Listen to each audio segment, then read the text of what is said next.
Chers amis, les dirigeants des États-Unis et des puissances occidentales annoncent tous les jours l'invasion imminente de l'Ukraine par les armées russes. Dimanche, ils l'annonçaient pour mercredi dernier, et déjà en décembre, le secrétaire d'État de Biden, Anthony Blinken, avait annoncé l'invasion pour le 22 janvier. Même le gouvernement ukrainien n'y croit pas.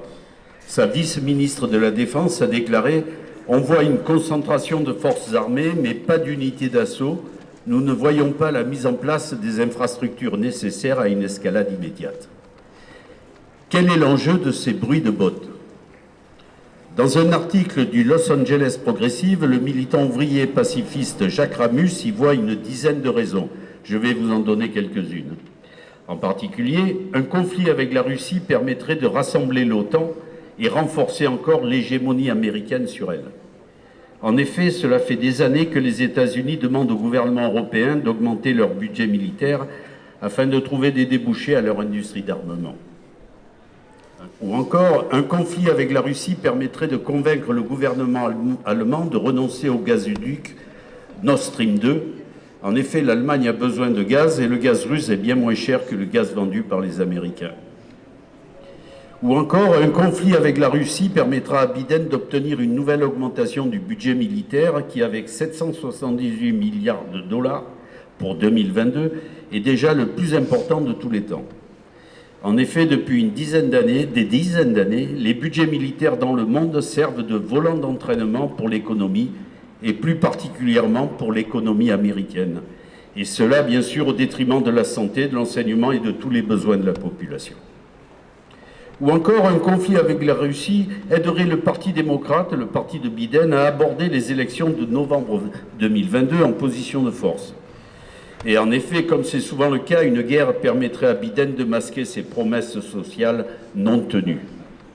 Je ne vais pas tout vous lire, mais cette collection d'intérêts économiques sordides, de zones d'influence géopolitique, voire même de soucis purement politiciens, montre bien que les besoins des populations de l'Ukraine et de la région sont étrangères aux motivations de tous ces va-t-en-guerre.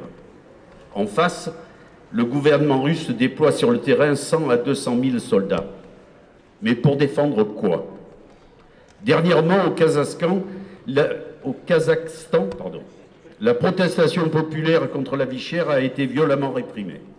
Le régime s'est senti menacé et le 7 janvier, les troupes russes sont intervenues pour soutenir le gouvernement corrompu de Nazarbayev dans le cadre du CSTO ou encore de l'OTSC, c'est-à-dire l'Alliance militaire pro-russe.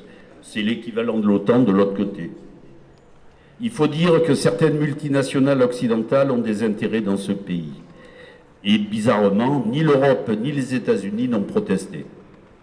Mais pour revenir au déploiement des troupes russes à la frontière de l'Ukraine, cela permet à Poutine d'envoyer un message à son peuple et à ceux de la zone d'influence. C'est la soumission ou les chars. Cela s'inscrit dans l'évolution du régime russe. En décembre, Poutine a dissous l'association Mémorial, qui depuis des dizaines d'années faisait un travail considérable pour la vérité sur les crimes du stalinisme et des régimes qui ont suivi. Pour Poutine, il faut fermer la porte à toute réflexion indépendante de sa population. L'Europe de l'Est connaît un mélange des populations depuis des siècles. Les alliances militaires les divisent et attisent les nationalismes des habitants qui vivaient jusqu'alors paisiblement. Les populations russes et ukrainiennes sont mélangées dans le Donetsk et le Donbass et connaissent depuis 2015 des affrontements permanents. La logique des alliances militaires amène les populations à se haïr et à un armement général dans la région. Par exemple, profitant de toute cette agitation guerrière, le président biélorusse vient de déclarer qu'il était prêt à accueillir des armes nucléaires de la Russie.